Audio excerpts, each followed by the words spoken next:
बहुत स्वागत है दोस्तों आपका इस चैनल पे। हम इस चैनल पे जितने भी फार्माकोलॉजी के जितने भी सभी चैप्टर्स है उन सबको कवर करेंगे, अच्छी तरीके से समझेंगे। और यूनिवर्सिटी में जितने भी क्वेश्चंस आते हैं, जितने भी इम्पोर्टेंट क्वेश्चंस है या पूरी की पूरी जितने भी फार्माकोलॉजी, हमें बहुत अच्छी तरीके से और एकदम सीक्वेंस मैनर में पूरी की पूरी कवर करेंगे। सो स्टार्ट करते हैं जनरल फार्माकोलॉजी से। तो जनरल फार्माकोलॉजी में बेसिकली सबसे ज्यादा ये पूछा जाता है कि व्हाट इज ड्रग। ठीक है, ये वाइवा वाला क्वेश्चन है, ज्यादातर यही पूछा जाता है। और एग्जामिनर हमसे सबसे पहले बोलता है कि अगर बताना है तो फिर ये बताओ कि WHO की डेफिनेशन क्या है। मन से तो हम लोग कुछ भी बना लेते हैं, लेकिन WHO की डेफिनेशन क्या है। सो WHO की डेफिनेशन ये है, ड्रग इज एनी सब्सटेंस और the product that is used or intended to be used। intended मतलब ये यूज करने वाले है। हाँ, क्यों यूज करते हैं? टू मॉडिफाई और to explore the physiological system और the pathological state of the body. क्यों, किस लिए यूज करेंगे? क्योंकि पेशेंट को बेनिफिट देना है। इसका सीधा सीधा मतलब ये है कि एक सब्सटेंस है जो कि एक केमिकल है, वो अपने बॉडी में यूज करते हैं हम। क्यों यूज करते हैं? क्योंकि ये इस सब्सटेंस की वजह से अपने बॉडी के फिजियोलॉजिकल सिस्टम पे और पैथोलॉजिकल सिस्टम पे फर्क पड़ा है, जिसकी वजह से पेशेंट को रिलीफ मिला है या फिर उसको बेनिफिट हुआ है। ठीक है, ये हो गई सबसे पहले डेफिनेशन। फिर उसके बाद जनरल फार्माकोलॉजी में सबसे ज्यादा पेपर में भी क्वेश्चन में ये पूछा जाता है कि what is pharmacokinetics. Pharmacokinetics is what the body does to the drug. Body ने ड्रग के साथ क्या किया, बॉडी ने ड्रग के साथ क्या किया। ठीक है, इसका सीधा सीधा मतलब ये है कि ड्रग जब ये अपनी बॉडी है, ये अपना ड्रग है। अब ये जो ड्रग अपने बॉडी में जाएगा, तो जाने के बाद ये ड्रग क्या क्या करेगा, इस ड्रग में क्या क्या होगा, अपने बॉडी इसके साथ क्या क्या करेगी।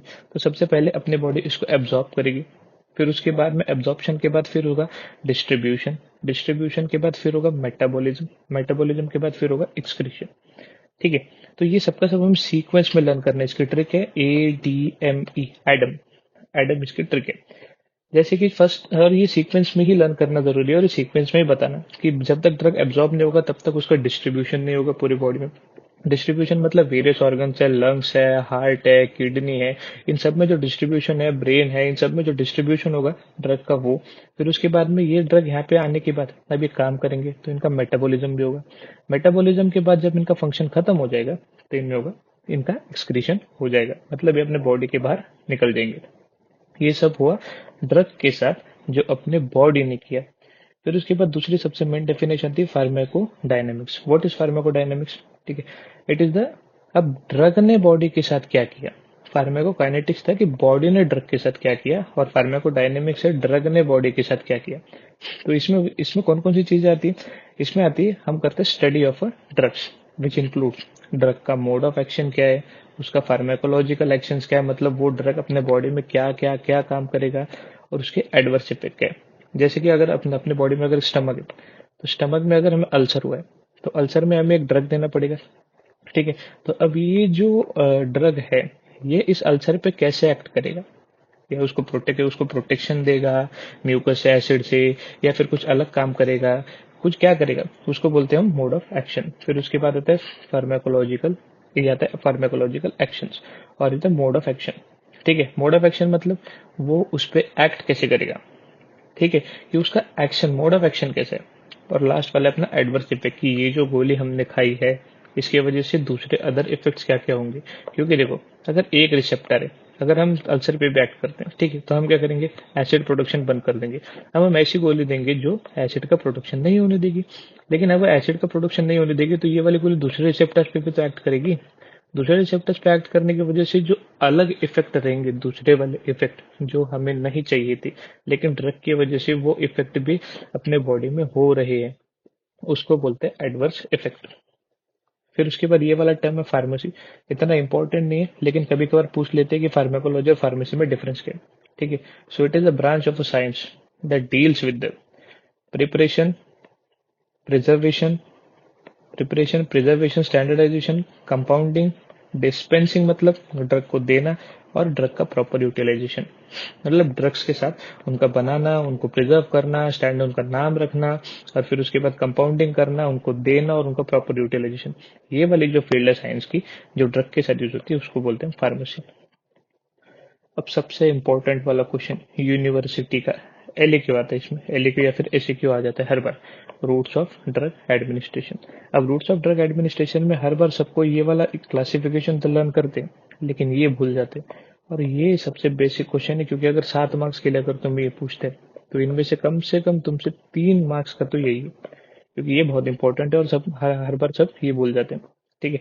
सो क्या है, ये जो रूट है, जितने भी रूट्स है ड्रग देने के, मतलब ड्रग्स हम कौन कौन से जगह से दे सकते हैं अपनी बॉडी में, ठीक है, वो किस चीज पे डिपेंड करता है? तो वो डिपेंड करता है drug and the patient factor, drug factor पे और पेशेंट के फैक्टर पे। कैसे, कौन कौन से फैक्टर है? Characteristic of a drug, emergency और रूटीन यूज। इमरजेंसी में यूज कर रहे हैं या फिर रूटीनली यूज है, जैसे कि अगर कोई डायबिटिक का पेशेंट है, तो डायबिटिक के पेशेंट को रोज यूज से मेडिसिन चाहिए, तो वो हो गया रूटीन यूज। और अगर पेशेंट है, वो अगर कैजुअलिटी में एकदम इमरजेंसी में है कि बहुत ही ब्लीडिंग है, अचानक ही हो रही है या कुछ है, तो उसको हम इमरजेंसी में जो ड्रग्स देते हैं वो होते हैं इमरजेंसी वाले ड्रग्स। फिर उसके बाद थर्ड कंडीशन आती है कि पेशेंट कैसा है, कंडीशन कैसी है पेशेंट की, क्या वो कोमा में या फिर वो नॉर्मल है। अगर कोमा में तो हम उसे ओरल ड्रग तो नहीं दे सकते, उसको मुंह से तो गोली नहीं दे सकते, तो उसे हमें देना पड़ेगा इंजेक्शन के थ्रू गोली। और अगर नॉर्मल है तो हम उसे गोली दे सकते हैं, तो ये वाला भी फैक्टर इंपॉर्टेंट हो जाता है। फिर उसके बाद आता है एसोसिएटेड डिसीज, उसको डिसीज कौन सी हुई है, यही तो सबसे मेन है ना फार्माकोलॉजी में। उसको डिसीज कौन सी है, उस डिसीज के बेसिस पे हम उसको ड्रग देंगे। और लास्ट वाला है, ये इतना इंपॉर्टेंट वाला फैक्टर नहीं, लेकिन है पेशेंट और द डॉक्टर्स चॉइस। चॉइस वैसे इतनी मैटर करती नहीं है, ये वाला फैक्टर इतना मैटर नहीं करता, लेकिन पेज भरने के लिए इतना ठीक है। तो ये हो गया drug and the patient related factors. अब आते हैं रूट्स कौन कौन से। तो रूट्स का क्लासिफिकेशन ये वाला एज इट इज लर्न कर लेना, एज इट इज का एज इट इज लिख के आ जाना। आपको यहाँ पे 7 में से 4 मार्क्स तो कंफर्म है, क्योंकि मोस्ट मैक्सिमम फार्मेकोलॉजी में सबसे ज्यादा इंपॉर्टेंट है क्लासिफिकेशन। क्लासिफिकेशन क्लासिफिकेशन जितना ज्यादा आप अच्छा लिखोगे और जितना ज्यादा लिखोगे उतने आपके मार्क्स देंगे। तो रूट्स रूट्स में आएगा systemic route and local route. Systemic में आएगा एंट्रल एंड पैरेंटल। ठीक है। एंट्रल रूट में कौन कौन से आएंगे? एंट्रल मतलब एंट्रल रूट, ठीक है, जैसे कि ओरल रूट हो गया, सबलिंगुअल रूट हो गया और रेक्टल रूट हो गया। ठीक है, ये 3 आते हैं एंट्रल रूट में। पैरेंटल रूट में आता है इनहेलेशनल रूट, ट्रांसडर्मल रूट और इंजेक्शन। ठीक है, और ये हो गए सिस्टमिक वाले। अब आता है लोकल रूट। लोकल मतलब किसी एक स्पेसिफिक ऑर्गन पे, आपकी एक स्पेसिफिक अगर ऑर्गन या फिर स्पेसिफिक अगर बॉडी पार्ट अगर हमें पकड़ना है, एक साइड पकड़नी है बॉडी पे, तो हम क्या कर सकते हैं? ट्रॉपिकल रूट दे सकते हैं। जैसे हमने किसी स्किन पे अगर कोई पाउडर दे दिया या फिर कोई जेल दे दिया वो, या फिर इनहेलेशनल एनेस्थीसिया, एनेस्थीसिया इनहेलेशन के थ्रू दे सकते हैं, जिसकी वजह से पेशेंट एक हम उसे एनेस्थीसिया की स्टेट में भेज सकते हैं। और उसके बाद ट्रांसडर्मल रूट। ठीक है। सब इंजेक्शंस में कौन कौन से आते हैं? इंजेक्शंस में आईवी रूट, आईवी मतलब intravenous route, intramuscular route, subcutaneous root, intradermal root. और ये जो दो है, ये इतने इंपॉर्टेंट नहीं है लर्न करने के लिए, लेकिन लर्न कर लो। Intra arterial and intra articular. ठीक है। अब ये हो गया क्लासिफिकेशन। ये क्लासिफिकेशन बहुत बहुत बहुत ज्यादा इंपॉर्टेंट है। अब मैं जैसे ये नोट्स दे रहा हूँ ना, अगर इस फॉर्मेट में भी अगर आप सेम टू सेम लिख के आ जाते, क्योंकि मुझे पता है क्वेश्चन पूछेगा तो ये पूछेगा, उसमें ये आएगा और ये वाला लिखना है, ये दोनों लिखोगे तो मार्क्स अच्छे मिलेंगे। और इतना लिखना बहुत ज्यादा इंपॉर्टेंट है। ठीक है। हाँ। अब इसमें से भी पेपर में कभी कभार अभी ये हो गया था बेसिक क्वेश्चन, कभी कभार इसमें से भी हमें ये वाला पूछ लेते हैं कि what is IV route, what is IM route, या फिर इनहेलेशनल रूट, कुछ भी पूछ सकते हैं। तो सबसे ज्यादा कॉमनली पूछा जाता है व्हाट इज ट्रांसडर्मल रूट। तो ट्रांसडर्मल रूट क्या है हम वो देखते हैं। तो सबसे पहले इंट्रोडक्शन देखते हैं ट्रांसडर्मल रूट का। ट्रांसडर्मल रूट कैसा है? It is the drug which is given in the form of a patch और द ऑइंटमेंट। एक पैच के फॉर्म में देंगे या फिर एक ऑइंटमेंट के फॉर्म में देंगे। ठीक है। ऑइंटमेंट मतलब एक जेल, अपने बोरोप्लस जैसे जेल है ना, उसके फॉर्म में। एग्जाम्पल्स क्या क्या है? अब ये ड्रग्स के नाम है, ये फिलहाल के लिए लर्न कर लो। जैसे जैसे सीरीज में हम आगे बढ़ेंगे वैसे वैसे ये ड्रग्स कहाँ पे यूज होते हैं, उनका काम क्या है, मोड ऑफ एक्शन क्या है, सब के सब हम पढ़ते पढ़ते ये ड्रग्स ऑटोमेटिक हमें समझने लगेंगे। लेकिन बस फिलहाल के लिए एग्जाम्पल एक एक दो दो लर्न कर लो। सबसे पहले स्कोपोलामाइन। ठीक है। It is use for motion sickness. Motion sickness मतलब आप गाड़ी में जा रहे हो, अभी गाड़ी इसमें आप जा रहे हो, अब जाते हुए जो आपको उल्टी होगी उसको बोलते हैं मोशन सिकनेस। दूसरा नाइट्रोग्लिजरिन। नाइट्रोग्लिजरिन भी एक ड्रग है which is used in angina. ये अंजाइना में यूज होती है, वो अंजाइना अंजाइना। फिर उसके बाद फिर था oestrogen. Oestrogen is use for the hormone replacement therapy, सीधा सीधा कॉन्ट्रासेप्शन के लिए यूज होती है, ठीक है, और ओव्यूलेशन को स्टॉप करने के लिए और इंड्यूस करने के लिए, सॉरी। हाँ, फिर उसके बाद में सबसे ज्यादा मेन कॉमनली ये पूछा जाता है, कोई भी रूट हो, इसमें से कोई भी रूट हो, ठीक है, ओरल एग्जाम हो, वाइवा हो, या फिर आपकी थियरी एग्जाम हो, इन सब में से सबसे पहले इंट्रोडक्शन तो आपको लिखना ही है, लेकिन उससे ज्यादा इंपॉर्टेंट सबसे ज्यादा ये पूछा जाता है कि what are the advantages and what are the disadvantages of the routes. तो इसके एडवांटेजेस, ट्रॉपिकल ट्रांसडर्मल रूट के एडवांटेजेस क्या क्या है, तो आपको इतना तो पता है कि देखो, ये हम बाहर से लगाने वाले स्किन के बाहर की साइड में, ठीक है, एज अ पैच। तो एडवांटेजेस क्या क्या हो सकते हैं, सेल्फ एडमिनिस्ट्रेशन इज पॉसिबल, हम इसको सेल्फ एडमिनिस्ट्रेशन कर सकते हैं। फिर उसके बाद patient compliance is also better, मतलब पेशेंट भी उसको लगा के एकदम ठीक ठाक रह सकते हैं, ठीक है। ज्यादा आईवी रूट है, जैसे इंजेक्शन इंजेक्शन की तरह इतना हार्ड नहीं है उसको, सिंपल है। फिर उसके बाद इसका जो ड्यूरेशन ऑफ एक्शन है वो ज्यादा है, मतलब ये जो ड्रग है ये बेसिकली ये बॉडी, ये हैंड है अपना, ये हैंड के साइड में यहाँ पे हमने लगा दी अपना पैच, ठीक है, ट्रांसडर्मल पैच। अब ये क्या करेगा, यहाँ से जो ड्रग होगा ये धीरे धीरे अपने बॉडी में रिलीज करेगा, धीरे धीरे धीरे धीरे धीरे धीरे। तो इसका मतलब क्या हुआ कि इसमें जो ड्यूरेशन है, ठीक है, ये जो ड्रग था इसका जो ड्यूरेशन था बॉडी में एक्ट करने को, ड्यूरेशन ऑफ एक्शन ज्यादा हो गया। फिर उसके बाद थर्ड आता है, जो सिस्टमिक साइड इफेक्ट है वो कम हो जाते हैं। अब इसको हम लोकल एरिया में लगा रहे हैं, लेट सपोज इसको हम हाथ पे लगा रहे हैं, तो अगर हाथ के आर्म्स पे अगर हम इसे लगा रहे हैं तो फिर बाद में जो लोकल साइड है, जो सिस्टमिक साइड इफेक्ट्स है अलग वाले, स्टमक हो गया, ये हो गया, जो सिस्टमिक ऑर्गन है उसमें के जो साइड इफेक्ट्स है वो कम होंगे। और ये फिलहाल के लिए ये लर्न कर लो, ये बाद में इसमें टॉपिक आएगा कि what is first pass metabolism, उसमें हम बहुत अच्छे से देखेंगे क्या है। तो लेट सपोज फिलहाल के लिए इतना लर्न कीजिए कि there is no first pass metabolism. और what is the disadvantages, disadvantages में आएगा, इट इज एक्सपेंसिव, ये थेरेपी एक्सपेंसिव होती है। लोकल इरिटेशन होते हैं, मतलब आप जिस साइड में इसको लगा रहे हैं, लेट सपोज कि अगर आपने फोर आर्म है, अगर फोर आर्म के साइड में अगर आप इसे लगा रहे हो, ये फोर आर्म है, ये फोर आर्म के अगर यहाँ पे आप लगा रहे हो इसे, तो यहाँ पे स्किन कांटेक्ट, ये वाला जो स्किन कांटेक्ट में ये जो पैच आया है, इस वाले में हमको इरिटेशन हो सकती है, डर्मेटाइटिस हो सकते हैं, या फिर खुजली इचिंग आ सकता है, ठीक है। और ये जो पैच है कभी कभार ज्यादा कंटिन्यूसली 2-3 साल के लिए लगाए रहते हैं, तो इसकी वजह से कभी कभी ये गिर जाता है, ये इसके डिसएडवांटेज है। और सबसे मेन जो पूछा जाता है वो सब क्यूटेनियस रूट। आपका जब वाइवा होता है ना, तो वाइवा में भी करके दिखाने के लिए बोलते हैं कि वेयर इज सब क्यूटेनियस रूट, इंजेक्शन दे के दिखाए, या फिर पेपर में भी पूछ लेते हैं। तो इसके एडवांटेजेस एंड डिसएडवांटेजेस सबसे मेन, लेकिन स्टार्टिंग से देखते हैं, व्हाट इज सबक्यूटेनियस रूट, क्या है उसमें, ड्रग कैसे देते हैं। So drug is injected into the subcutaneous tissue. Subcutaneous tissue कौन सा है, ये अपनी स्किन है, स्किन के बाहर ये अपनी स्किन है, स्किन के बाहर एक होता है सबक्यूटेनियस टिश्यू, उसे बोलते हैं सबक्यूटेनियस टिश्यू, ये वाला, ठीक है। जैसे हम रेबीज का इंजेक्शन देते हैं तो आपने देखा है वो एकदम इसमें एकदम पॉइंट टिप पे आके यहाँ से इंजेक्शन इंसर्ट कर दे कि बस यहाँ पे वो इंजेक्शन चला जाए ना, इसको बोलते हैं सब क्यूटेनियस रूट। अब कौन कौन सा है, thigh, abdomen are the subcutaneous route. फिर उसके बाद में आता है एग्जाम्पल कौन कौन से, adrenaline and insulin are the examples.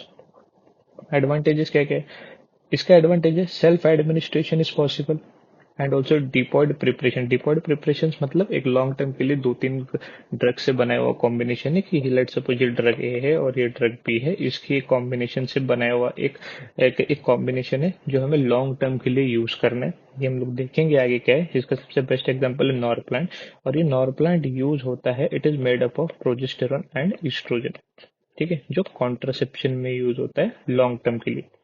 And what is disadvantages? Disadvantages, it is suitable only for the non-irritant drugs, मतलब जो सिंपल वाले ड्रग्स होते हैं ना, वो अभी कहते हैं highly irritant drugs. Irritant drugs मतलब जो बॉडी में कुछ ज्यादा लेवल पे जाके एक्ट करते हैं, उनका मेटाबॉलिज्म हाई, उनका एक्शन भी बहुत ज्यादा है, मतलब वो अगर थोड़े ज्यादा कम अगर हो जाते हैं तो बॉडी में कुछ, अगर थोड़े ज्यादा हो गए तो उनकी टॉक्सिसिटी भी हो सकती है। तो हमें नॉर्मल वाले जो नॉन इरिटेंट ड्रग्स है वो हम इसके थ्रू दे सकते हैं। Absorption of a drug is also slow, ठीक है। और उसके बाद it is not suitable for the pregnancy, ये सबसे मेन है, it is not suitable for pregnancy. फिर आता third route, this IV route.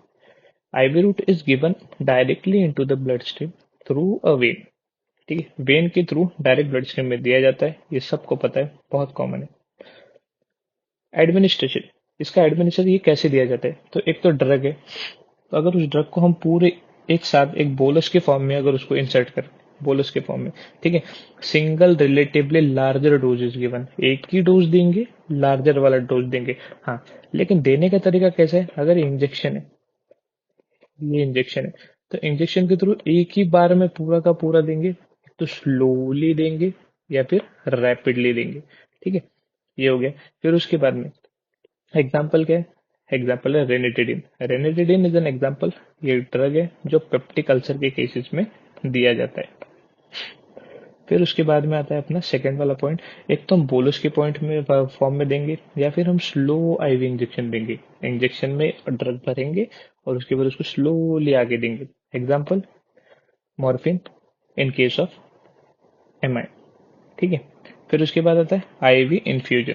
Ivy infusion क्या है? आईवी इन्फ्यूजन का एग्जांपल है dopamine. Dopamine is given in the form of shock, और मेनेंटोलिक ड्रग है which is given in case of cerebral oedema.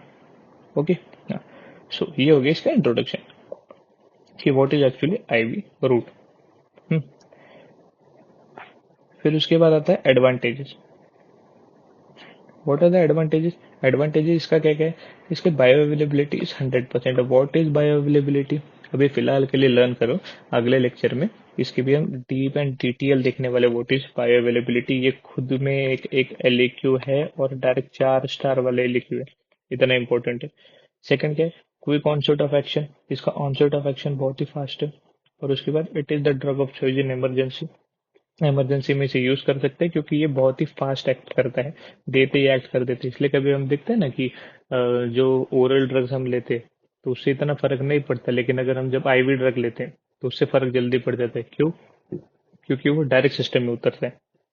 उसके बाद क्या एडवांटेज है? Large volume of the fluid can be given. Large amount में दे सकते हैं, जैसे कि हमें अगर ओआरएस देना है तो कभी कभार हम आईवी ओआरएस भी देते हैं, तो उसमें large volume of the fluid हम दे देते हैं। और उसके बाद highly irritant drugs can be given. Highly irritant drugs हम इस केस में देते हैं, ठीक है। तो कौन से केस में नहीं देते थे हम लोग? यहाँ पे सब क्यूटेनिशियस रूट में नॉन इरिटेंट ड्रग्स नहीं देते थे, लेकिन आईवी रूट में इरिटेंट ड्रग्स देते हैं। वहाँ पे नॉन इरिटेंट ड्रग्स देते। डिसएडवांटेजेस क्या क्या? लोकल इरिटेशन, ठीक है, लोकल इरिटेशन होगा। Self administration is not possible. IV हम घर पे नहीं दे सकते, हर किसी को नहीं जमेगा ना। हाँ, और आईवी देने के लिए आपने हर बार देखा होगा कि वो कॉटन से वो ये अपना एरिया साफ करते वो इंजेक्शन देने से पहले। तो ये strict aseptic conditions are required, ठीक है। सो ये हो गया आज का पहला लेक्चर। अब अगले लेक्चर में हम लोग देखेंगे what is bio availability, what is first pass metabolism और बहुत सी चीजें। सो कनेक्टेड रहे, देखते रहे। अभी ये जो लेक्चर है इसके थ्रू हम पूरी की पूरी फार्मेकोलॉजी कवर करेंगे, और पूरे यूनिवर्सिटी बेस्ड जितने भी क्वेश्चन है, जितने भी आने वाले जो क्वेश्चन होते हैं वो सबको 100% हम लोग कवर करेंगे, एकदम सिंपल फॉर्मेट में। और दूसरी बात, क्वेश्चन अगर आता है तो उसे कैसे लिखना है, किस फॉर्मेट में लिखना है, क्या क्या कवर करना है, सबका सब इस लेक्चर में हम लोग बताएंगे, ठीक है। So stay